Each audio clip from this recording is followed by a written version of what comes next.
Well, hello, and welcome to the Growth Mindset Podcast. Join me, Sam Harris, on my journey of curiosity and growth. I have conversations with some of the world's most fascinating humans, from billionaires to Olympians, and most everyone in between, such as suspiciously happy people and even a hitman. Success isn't just for successful people, it is earned, and you can earn it too. I find out how ordinary people become extraordinary to fuel your own growth mindset.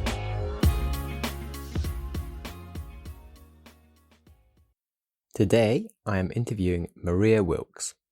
She is an old friend and teacher, but she has had a very interesting life. Despite being in education, she also entered Miss Universe UK, where she came third. Now, Miss Universe is not something you associate with your average teacher, and believe me, she certainly caused a storm in the process.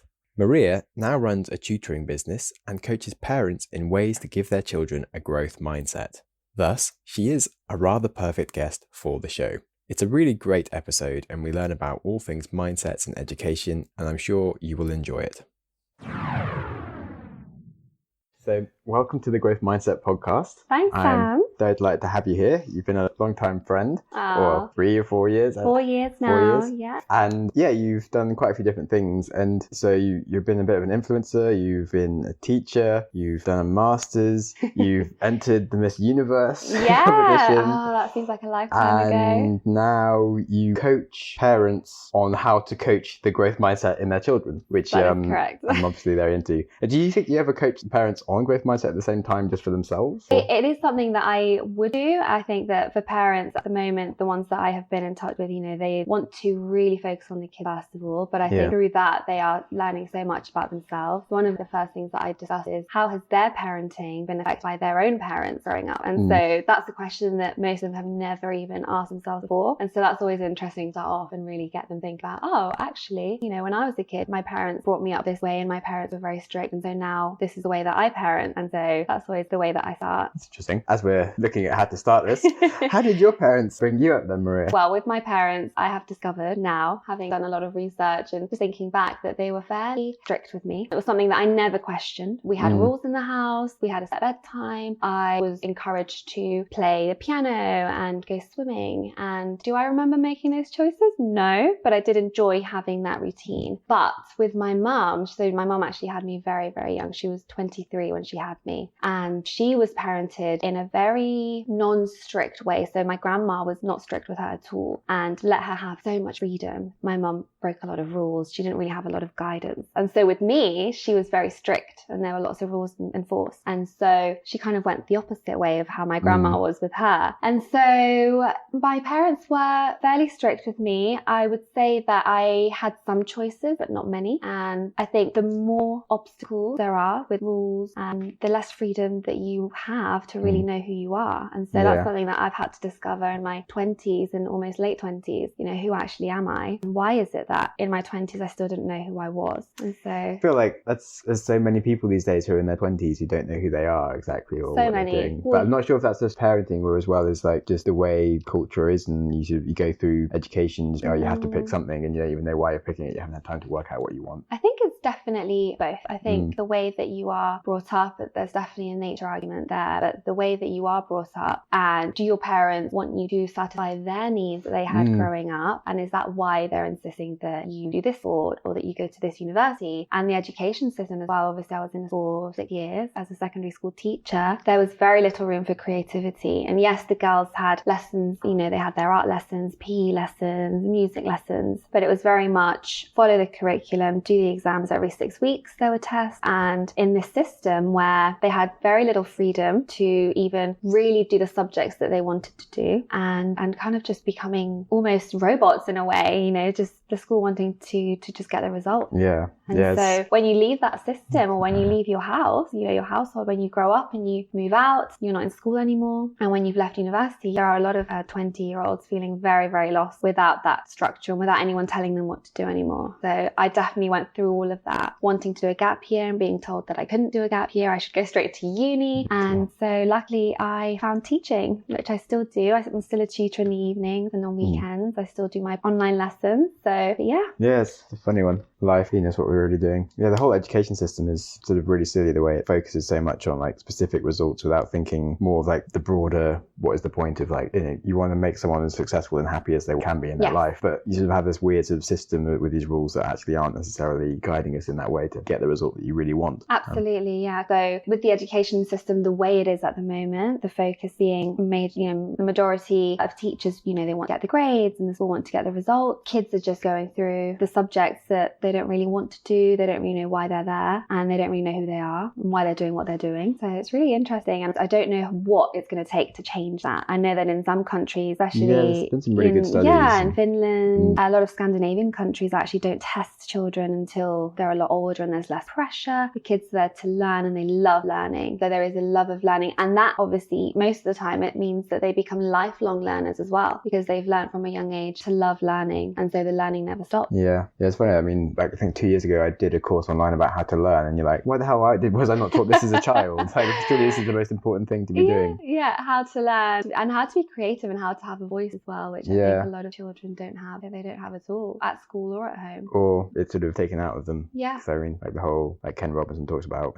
children are naturally creative and not so afraid to make mistakes. And then we kind of cheat that into them. Yeah, parents and teachers actually say, well, no, if you make a mistake, this is wrong. So so children are growing up without taking challenges and risks. And where do we get the most results from? When we take challenges and when we take risks. The bigger the risk, the bigger the It's a hard one, because you want to teach people to understand how to like make rules up for themselves and to take things on, but you don't want to like just break rules as a force of principle and to just do the stupid thing because of you teaching that like you can do stupid things and it's good. Oh yeah. But often it is. I think there definitely has to be some sort of balance, and teaching and showing children right and wrong. But also it doesn't matter if you make a mistake and get it wrong, you fix it the next time. And who's to say that mistake isn't going to make you a stronger person and make you more resilient, which is something that I'm really big on, is resilience. Yeah. And actually I listened to one of your episodes, which you talked about fear and that feeling that you have of, fear. What meaning do you attach to that fear? Well, the sensation you get doesn't necessarily have to be a negative thing. If you feel the fear, do it anyway. Yeah, definitely. If you start getting like excited and attracted to fear, exactly. Like, because the feeling that you get when you're scared and when you're excited is the same, but just attach a meaning to the fear. Like, you think of like addiction models of when you get like the instant reward from going onto your phone or something, it starts to addict you to it. But if you sort of start to sort of notice that confronting your fear gets you a good result, you start to get like more addicted to being like,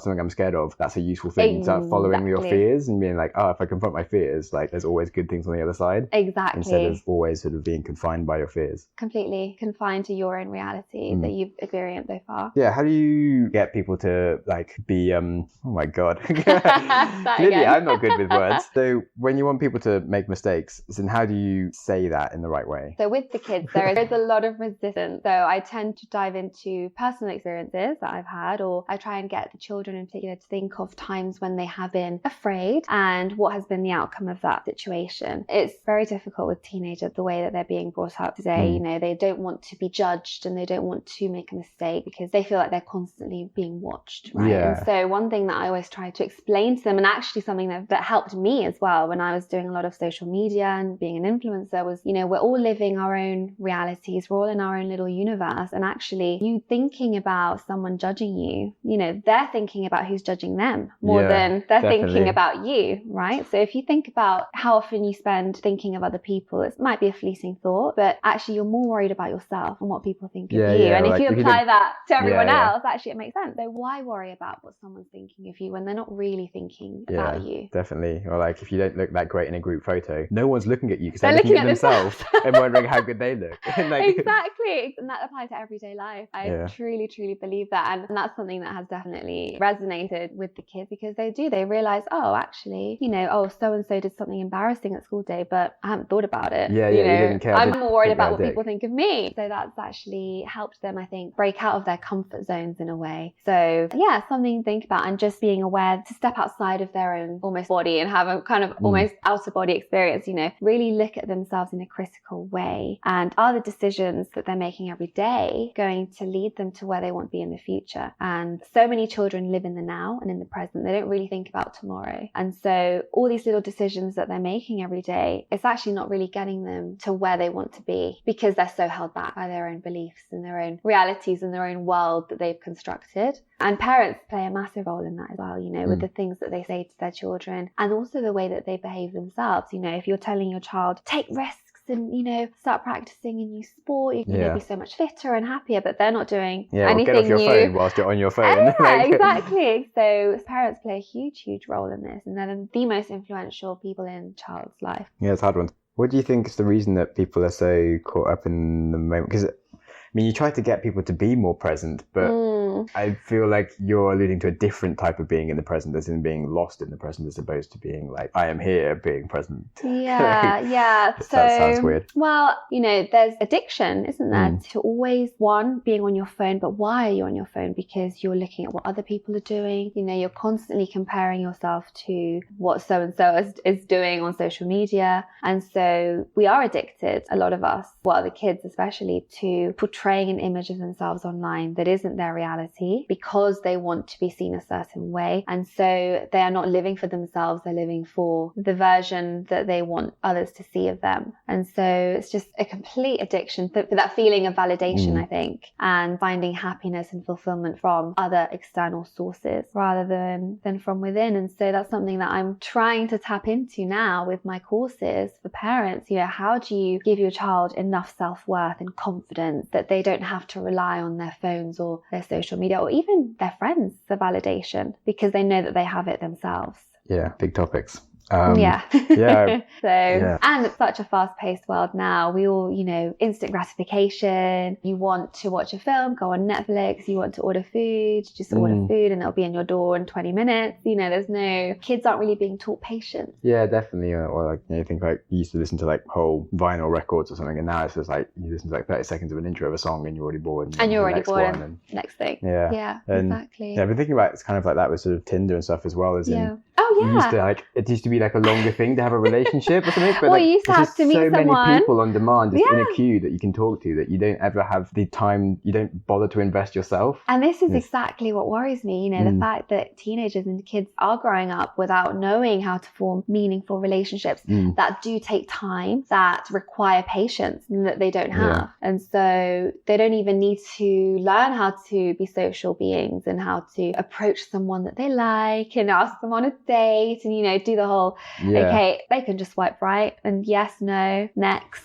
And so we're just living in this world that we need to actually just look at and just be aware of. I think is the first step is just being aware and being conscious. I don't have the answers. I don't know how, I don't think anyone does, but being aware is definitely the first step to realizing, our behavior patterns. Yeah, I think understanding your behavior patterns and then coaching people like you're doing and sort of getting people to embrace their fears, because your phone is basically your defense from your fears. So if you're ever in a social awkward situation, you just go on your phone and you have to engage in it and things. You can't approach women. You use your phone. It's a comforting thing. Yeah, if you're not sure what's going on with something that you wanted to know about, you just go onto Google. Quickly find out. You just always have it just always asks your answers. If you don't know where to go, you just look on Google. You don't actually talk to someone about it. Yeah. It's just there to it's your comfort device the whole time, which is why people get so scared if they've run out of battery and they can't even people will leave the home and actually go back to go and get their phone kind of thing. Whereas if you left something else, you just wouldn't bother. You wouldn't bother. You'd be fine without it. Yeah, but it's just your massive support system basically, which you need to learn how to actually be yourself more. And this is coming from us who were in our late 20s. We grew up with phones, but I didn't have a smartphone until I was, can't remember, 17? I was 20. 18 maybe? Yeah. Maybe I was a bit older, but It's the thing, iPhone came out when we were 16. Okay, so Or 16, 17, depending on... You're younger than me? I'm 29. I'm me older. Too. Oh. But I did have a gap. Oh, okay. Not that it makes a difference. Well, I just remember growing up with a phone. I remember my friend getting an iPhone. Yeah. It's very funny. But my gap year, I never had a smart device. No. And so I drove around America and everything was just we've known life without it. Yeah. But kids now, they haven't. They have no idea. They're even more reliant than we are. yeah, definitely. It's pretty worrying, really, because we became reliant super instantly. Yes, exactly. And with the generation now, I think with the last but at least we can realise what it used to be like. Oh shit, there was something good without this. Whereas if you just don't know what it's like without this, it just seems wrong. Yeah. Lots of food for thought and issues to confront. I guess getting people to be more comfortable with their fears and learning to like them is one really useful step. But I think so much of what I try to tell the parents and the kids is, what is the meaning that they're attaching to their feelings? What's the meaning that they're attaching to how they approach certain subjects or certain difficulties and struggles? And just changing and just shifting the meaning that you apply to something can make such a difference, especially for children. They think that the teacher's picking on them, or they think that something is wildly unfair. But actually, when they strip that back and think, okay, well, why have I attached this meaning to it when this may not necessarily be the case? And then they realize, oh, okay, well, no, the teacher wasn't being a certain way, or it's not personal to me. Maybe the teacher was having a bad day that day. It's not personal. That's just one example. And it does make such a big difference when they look outside of their emotions. And one of the things that I learned when I did Tony Robbins in December, A Date with Destiny. One of the activities or the exercises that we did was actually to think of a fire in front of us. Just think of a fire. You're standing in front of a fire, and just take your emotions and all your fears, any emotion that you have, and throw it into the fire. Do you cease to be yourself? No. So you're not your emotions. But a lot of us are driven by our emotions. But if you just throw all of those in the fire, you're still yourself. You're still Sam. I'm still me. And so we can choose to not let our emotions drive our actions. So I found that really interesting. Yeah. Humans are essentially emotional creatures. If you think about all your decisions, you're not as analytical as you think you are when you buy stuff. It's like, do I want this or do I not want it? And like, is it because I feel like it's going to make me happy having it? Yeah. Like I'm not being, like I see it and I get like the instant thing, like, and maybe I'll think about the price like a little bit, but I'm not half as analytical as I think I am. It's definitely like a very like, oh, Sam needs to solve a problem right now. Or like half of like my eating, if I'm like at home, I just snack all the time, but that's mainly because I'm just like a bit scared about doing my next work and like I'm procrastinating. It's not because of I actually need sustenance right now because I'm going to die or something. And so again, it's just stopping, isn't it? It's just to reflect. And so many of us don't stop. We wake up each day, we just go through the day. We don't ever stop to think or ask questions. When you're small, when you're a child, you ask so many questions about the world, and then one day it just stops. We stop asking questions, and then we live the same day every day. Yeah. And again, it goes back to that instant gratification, or procrastinating on something that needs to be done. So things. So this sounds like you're mainly coaching mindfulness and just learning to understand your emotions is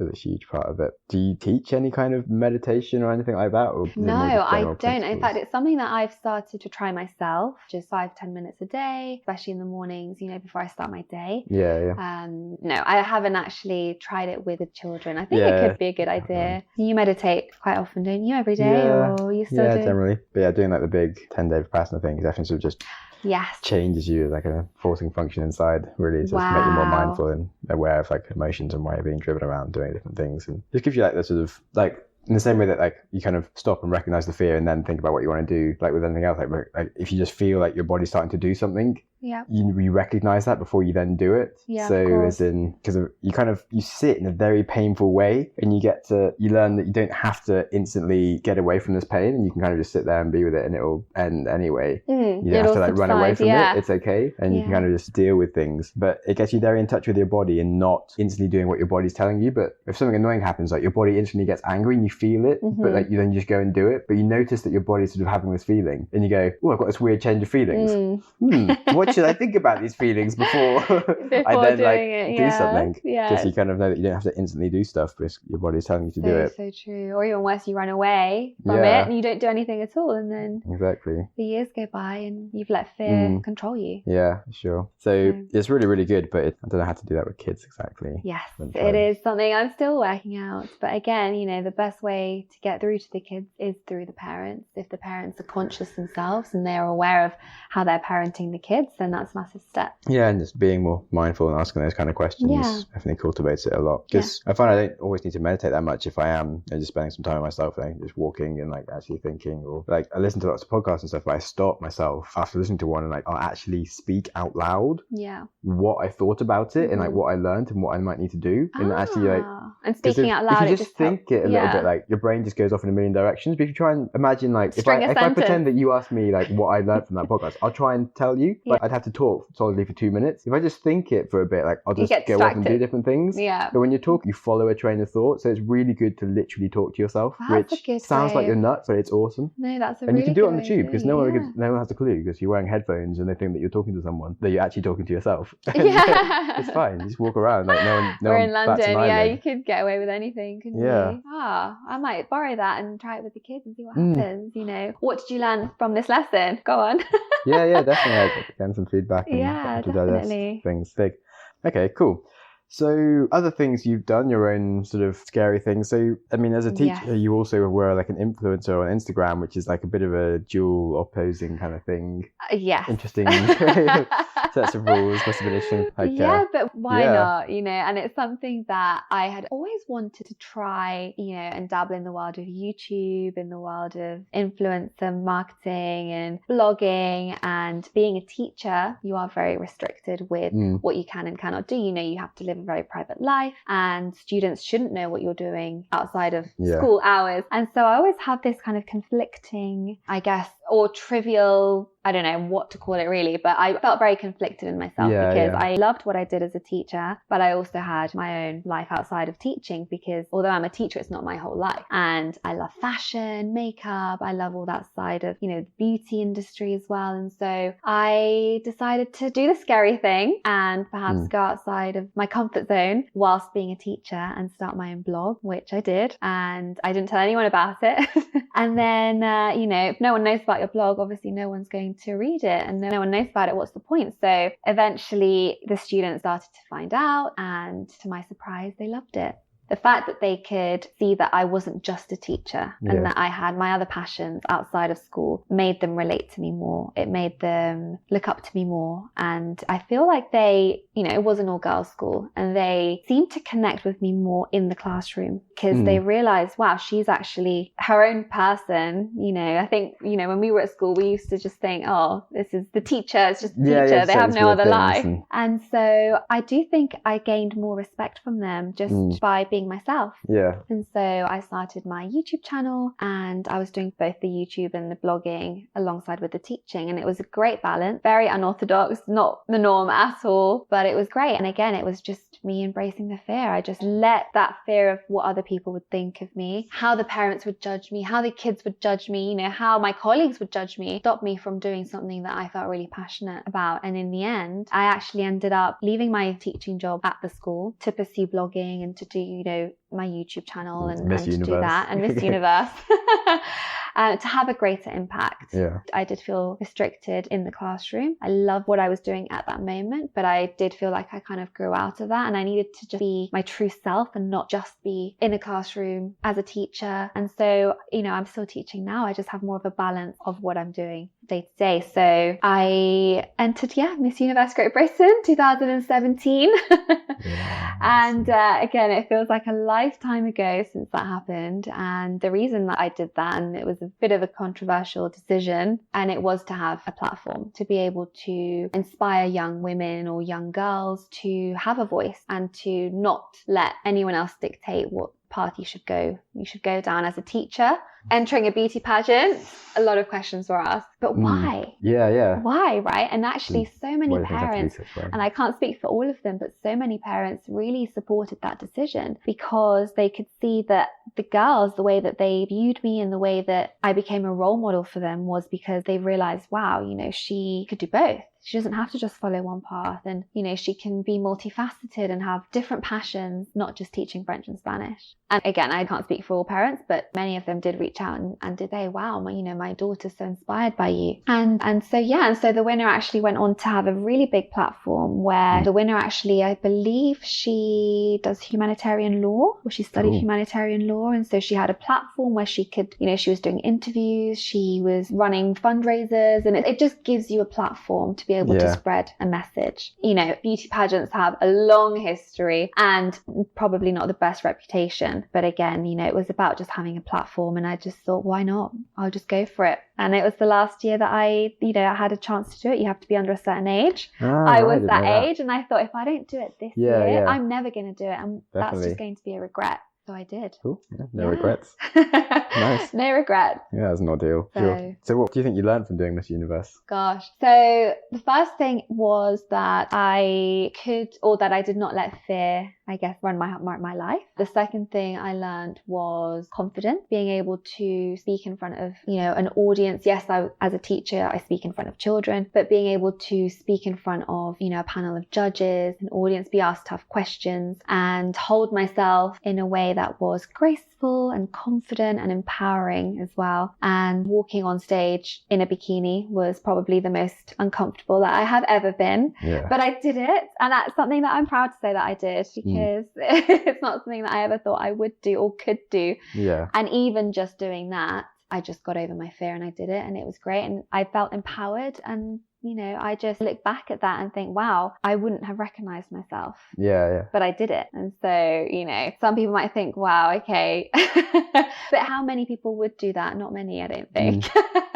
No, not a lot. So yeah, I think confidence and empowerment and just being able to answer difficult questions. Yeah, what was the sort of difficult questions to ask? So one of the questions was on stage. So top 5, we each got a question. And one of the questions that I got was, my opinion on why beauty pageants had been banned from national television. And do I think that they should come back to national television? And so, I discussed how, again, the perception of beauty pageants have shaped how society view them. And, someone else had a question about, all the questions actually were to do with feminism and how beauty pageants are breaking the stereotypes of that. Yeah, have you read The Beauty Myth? I haven't, no. Have you? No, but I've been reading a few other feminism books and looked into some of the summaries from that one, and it's on my list of ones to read. What have you learned, Sam? Well, there's so much stuff in feminism in general in terms of like how biased we are. Mm-hmm. But in terms of like the beauty side of things, it's like, I guess women grow up with this feeling that they need to be beautiful and stuff to be like, make it in the world, whereas men, more like need to run businesses or be intelligent or something. And so, but the women to be beautiful, that's only because they can then go and please men. It's like, so that's kind of disempowering if you kind of already, the thing you're looking for is that. And like, why is the cosmetics industry so huge if it's just for women? So it's like, not to say that you have bad ideas in your head, but you're saying that you, like, as an influencer, you're very interested in like beauty and all these things. And it's like, why are these things even in your head if actually that doesn't even matter, because that's not getting you to where you should be, kind of thing. And you're like, you're just a product of like your environment. It's true, actually.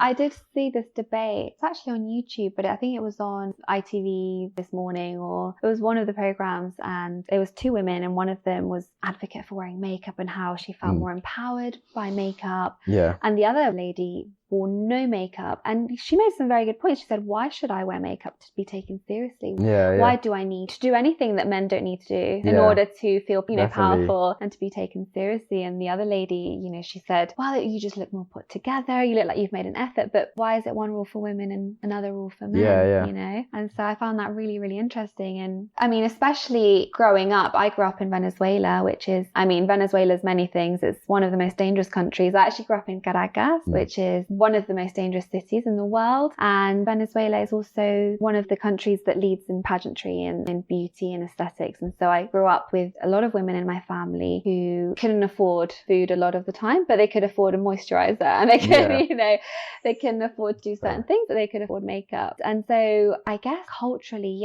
especially in the UK, we've kind of grown out of those stereotypes. But many countries now, women sadly use beauty as a way to feel empowered, and especially countries where their education, it's not the best. They're not exposed to the education that, let's say, we have here in the UK. And what do they turn to? Their looks, their beauty, to get ahead, I suppose. If you're not going to have the option of getting a good job or have any support on like welfare and stuff when you have like a child or anything, and you need to rely on something, a man, like you can look pretty, then that's useful. But so it's not like telling people that they're bad for wearing makeup or something, but it's sort of like pointing out that like it's annoying. It's a thing that exists. It has to happen. It's confusing. And then again, in terms of like, it's quite interesting in like boardrooms and stuff, the amount of times women get interrupted compared to men. And then like if a woman interrupts a man, she comes across as like bitchy, whereas if a man interrupts a woman, he just seems assertive. And you're like, that's fucked up. Why is that? Like women should be like, it's totally nuts. That It's just these perceptions. Again, it's how we've grown up. Yeah. It's intergenerational stereotypes. Yeah, and it's not like it's only men that make it happen, and like women, as in you think the same things. Mm-hmm. You know what I mean? As in when you perceive someone kind of thing. It's just that's how like society is currently and shouldn't be. But it is changing, and when you think back, it wasn't that long ago. 100 years ago. Yeah, it's not that long ago, is it? A few generations back. So I think that we are making a lot of progress on that. Yeah, I guess it's just sort of and having more conversations. Yeah, where we are, because there's been like different waves of like, okay, women get the vote, women should have jobs and these things, and then we're like, wait, we're still kind of putting women down, even though we've done all these things, and kind of just realizing how many levels there were to the game. Exactly. It's kind of like when you climb those hills, and then you think you're getting to the end, and then like, there's more. There's another one, There's a big hill. Yeah, we'll do this, and the feminists will be over. Like, oh shit, there's so many more things we haven't done yet. Yeah, exactly. Oh, great! It's great you've been reading up on that. Yeah, this is one of the things, and you see lots of lists of being like the best feminism books for women to read. And you're like, well, half the other world needs to read as well, because otherwise nothing's going to change, right? Yeah. You just come across as like a bitchy feminist that has problems. Like, guys need to read this thing. Cool. Anyway, any other major topics that we should talk about? What have we covered? We've covered beauty pageants, feminism, growth mindset. Well, Tony Robbins. What happened there? Besides your fire story? Date with Destiny. 7 days. Well worth it. So I flew all the way out to Palm Beach, go to his Date with Destiny. Something that I had been wanting to do, actually, and very glad that I did. One of the things that we did throughout the 7 days was really delve into our past and why we are the way that we are, okay? And asking questions such as, what are our values? And every day we're ruled by our values. And so many of us don't know what our values are. And so one of my values at the top of my list was passion. But what I didn't realize was that actually, having so much passion, and although it seems like a very good thing, it can also lead you to make poor choices for passion, because you're so passionate and you don't want anything to get in the way. It can lead to poor decisions. Yeah. And so one of my top values now is courage, and just, waking up every day. How am I going to be courageous today? And how am I going to be intelligent today? Even though it's something that we have, and I think I'm an intelligent person,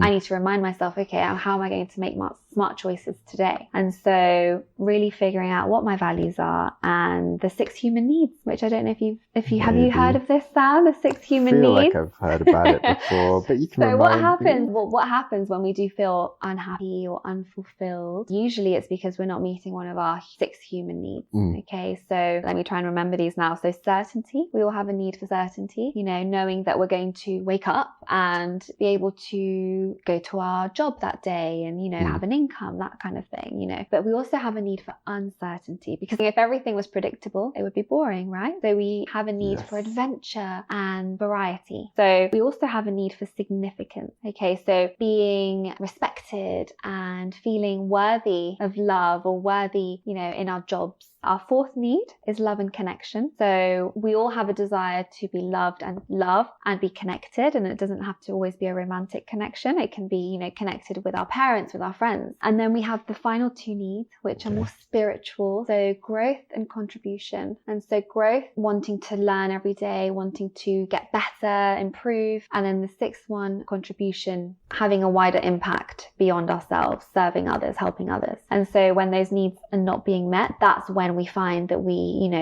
have a good job, we have a stable income. Why am I not happy? What's wrong if everything else seems right? It's usually because one of those needs isn't being met. And so a lot of the times we're not aware of why we feel the way that we do. But if you know that, and we all have needs that are different, by the way. So my top need is growth and contribution. And that can change. That could change next year. That could change tomorrow. But right now, growth and contribution are my top 2 needs. And so we'll all have different needs at different times. But if they're not being met, then it can cause depression, mental health issues, and so on. And so again, just being aware, what are your needs and what are you doing every day to get you to meet those needs? So those were the main 2 things that I discovered about myself over the course of the 7 days. So yeah, every day is a new day, reset, remind myself, what are my values, what are my needs, and what am I doing today to get me to where I want to be. Cool. Have you ever tried the 6-minute journal? Or 5-minute journal? 5-minute Probably the same journal. thing I as think the I've got 6-minute one one. there actually. Yeah. And so you write down every day, you know, Yeah, every like morning what you you're write grateful down for and what you're you're going to grateful for. do with purpose that day. But Yeah, you no, can kind I of mean, make it your own thing. You can say, what am I going to do to be courageous today? Or what did I do that was yeah, so in what was my my fear today? 5 minutes in the morning, you know, I just think to myself, okay, what am I going to do today? What did I do yesterday? What did I not do yesterday? Yeah. And so, could you have done? you know, I think just making that decision that I'm going to be those things encourages me to try and be those things, even if I don't have a good day. Okay, well, there's tomorrow. And so, yeah, I just think so much of my early 20s, I didn't know who I was, didn't know what my values were. I was kind of drifting through, feeling, you know, everything seemed okay on the surface. I had my teaching job, I had my relationship, I had my friends, my family. Yeah. Why was I feeling so unsatisfied? And it was because I didn't have growth or contribution. I wasn't, you know, aware that I could even do so much self-discovery and that I could have such an impact on especially younger people. Yeah, it really sounds like you found like a much more meaningful thing to be doing and enjoying it a lot. It's funny, like I've been reading Elephant in the Brain and there's quite a lot of good books, but the concept that you're very good at explaining things to yourself. So even though you don't really know what you're doing, any given moment you can kind of explain why you're doing something and think that you're doing it for like a right reason or whatever. But you can kind of spend a decade actually having no clue what the fuck you're doing. Yeah. But constantly being like, if any point like I met you, we were friends. Yeah. You seemed like a well together person. Yeah. I did as well. Like, you know, as in you don't come across like that because like, evolutionarily cool. you have to kind of say that you're a normal person, so like society accepts you kind of thing, and and so you just carry on doing your basic functions kind of stuff. Yeah.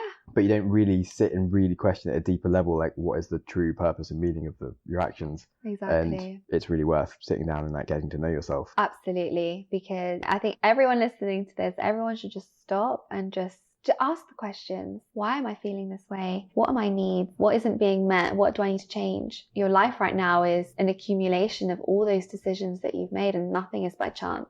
And yeah, you can change your life around if you change all those little decisions that you do make every day. Cool. So what do you think going forwards is going to be happening then in 5 years' time? 5 years from now, gosh. Well, 5 years from now, I hope to still be growing as a person and having impact beyond myself. I hope that in 5 years from now, I will have hopefully impacted lots of teenagers, their parents, their families, that they'll just be able to be happier growing up.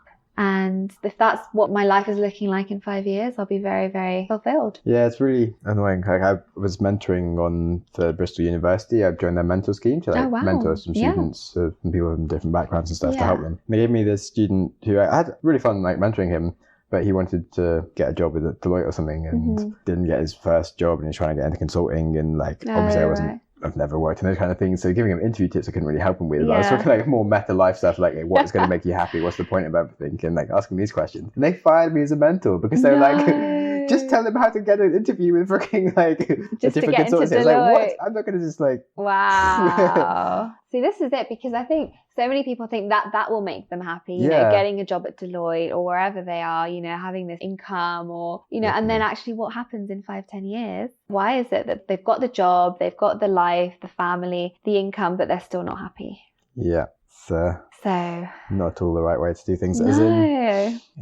As in like Grant Cardone is definitely all on the sort of side of like, it's all about the end result and not about the journey. But basically, I'm pretty sure it's mostly about the journey. It should be about the journey, It's a bit of both. And you've got to know where you're going and enjoy what the destination is. But you've got to enjoy the entire way you're getting there as well. Absolutely. If you're not enjoying the journey to get to your goal, you know, you'll reach your goal and you'll be happy for 3 hours, 3 weeks, maybe 3 months. And then what? Okay.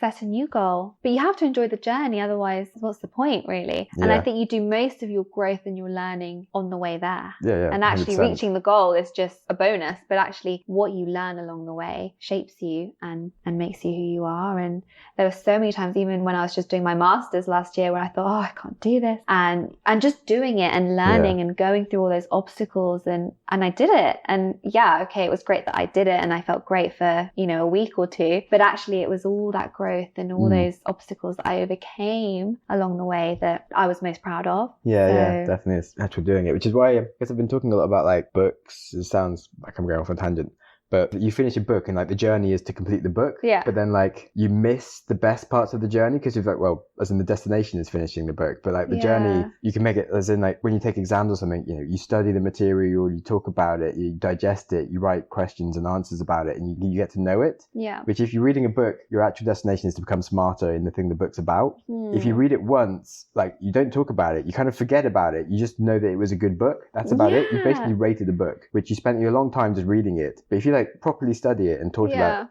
about it with other people and ask difficult questions and stop yourself and be like, okay, what have I learned? What can I make? What are the actions I can take? What can I change? That's the journey that you want to get you to the real destination that you really wanted from reading the book. The destination seems like it's just finishing the book, but the real destination is like, how do I make myself happier by reading this book? That's such a great analogy. It's not just, oh, I've got to the last page, I've read the last sentence, boom, done. It's, oh, what did that book, you know, what did I learn from it? And why did I read the book in the first place? Yeah, exactly. So that's a great analogy. I think it goes with exams as well. Okay, you know, the end goal for a lot of parents and kids to get the grade, but what's the point in the grade if, you know, what did you learn? Okay. And did you enjoy those 7 years of secondary school, or did you just, you know, drift along and then... Yeah, it depends on what it is you're studying, but most results in these things, kind of, it's just virtue signaling. So like 90% of your degree is just to show that you could get a degree. It's not the actual content that you learned.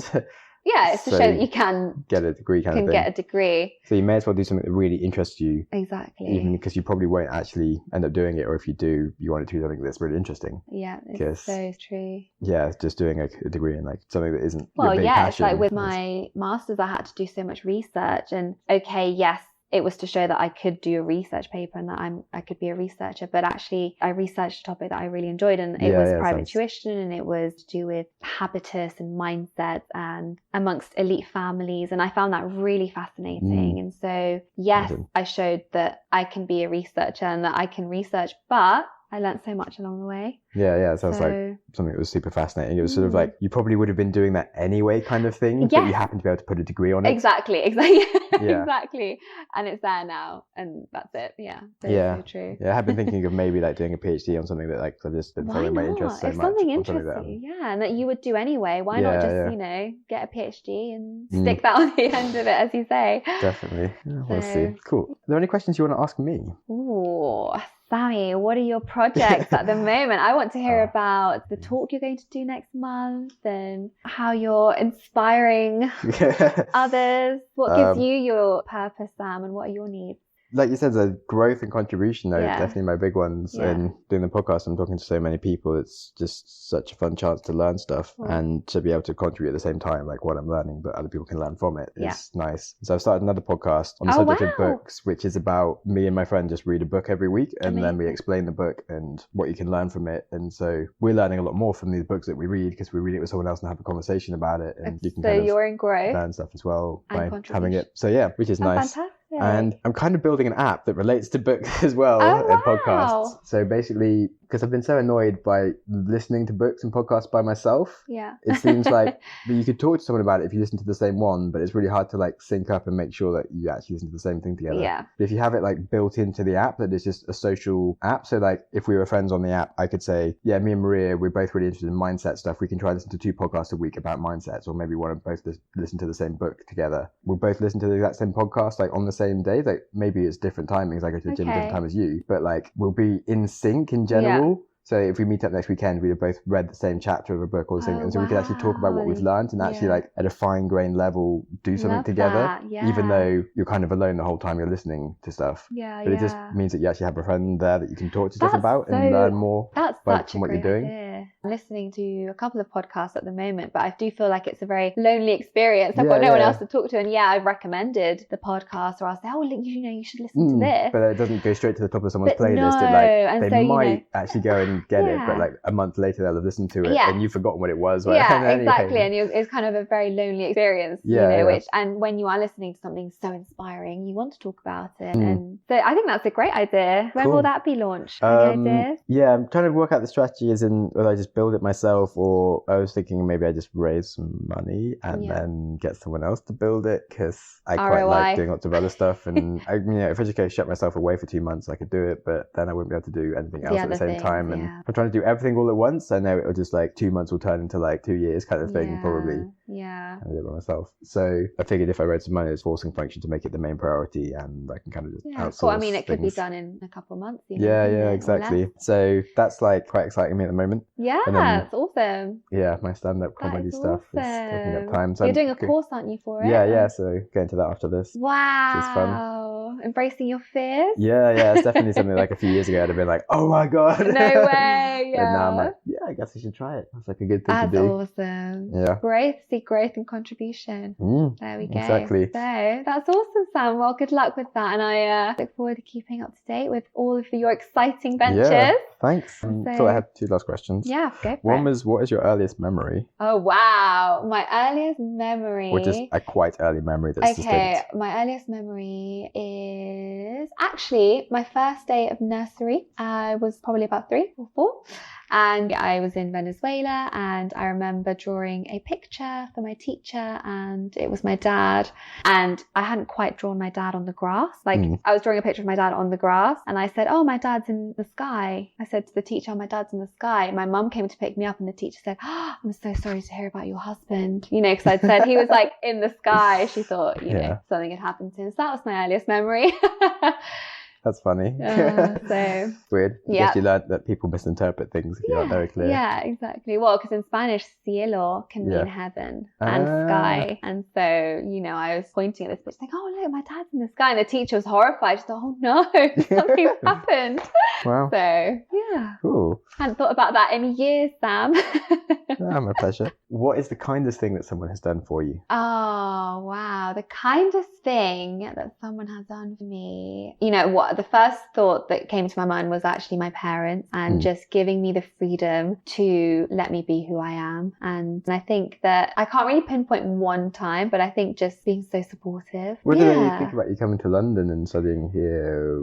You'd already been here anyway, hadn't you? Yeah, so I was studying in Surrey, Royal Holloway. Yeah. And I remember, after I graduated and I wanted to be a teacher, and I wanted to, even just all these things that I've been doing, they've just been so supportive. Never once tried to impose their beliefs on me, which is something that they did do before, and then they just stopped. And I think that was the kindest thing they could have done, was actually to just realize she is her own person. Yeah. Let's just let her be. Do you think that was partly because they saw how you were reacting? Because I'm pretty sure my parents know that if they try and push me to things, it's just never going to happen. Yeah, I think so. But I was very subservient as a kid. I just did what they told me to do. I was not rebellious at all. And then one day I just, I pushed back, and then they stopped. They realized, okay, let's let her be and let's support her along the way. So cool. Well, thanks so much for the interview and hosting me here in your lovely partner's flat. Oh, well, no worries. Thank you so much, Sam. And I look forward to hearing this back and to hearing your next episode. So thank you for having me. Congratulations on listening to a whole episode of the Growth Mindset podcast. Before you race into another podcast, try pausing. Ask yourself, what have you learned? What could you change? How will you make that change happen? Did you press pause? Knowledge is useless without action. What did you learn? What should you change? And how will you make that change happen?